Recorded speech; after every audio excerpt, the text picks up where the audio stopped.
La boccia, c'est une sorte de pétanque adaptée pour faire très rapidement.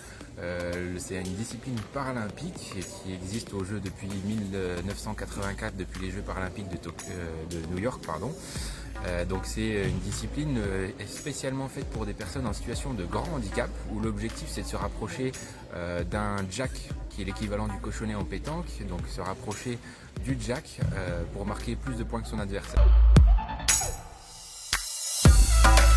Dans la région, ça s'est développé au cours des dernières années. Moi, je suis correspondant régional depuis 2012. Au début, on avait une vingtaine de licences en compétition et une quarantaine de licences compétition loisirs. Actuellement, on est le sport le plus représenté sur la région Grand Est. On a 518 licences sur la dernière saison.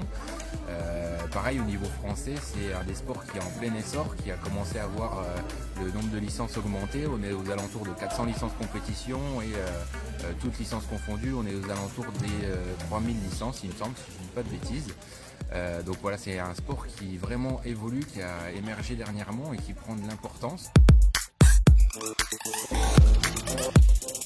Et au niveau international, les équipes de France ont bien évolué dernièrement, notamment l'équipe de France BC3 avec les joueurs en rampe qui sont arrivés champions d'Europe et qui ont justement un vrai espoir de médaille à Tokyo et en vue de Paris 2024. Donc nous on travaille déjà pour Paris 2024, la première étape c'est Tokyo, mais on travaille déjà pour toutes les catégories vers Paris 2024, parce qu'en tant que pays autre, on aura une équipe qualifiée dans chaque catégorie et vraiment on est en train de travailler pour augmenter le niveau de jeu et avoir un maximum de médailles sur Paris 2024 avec des équipes qui sont de plus en plus au niveau des équipes internationales.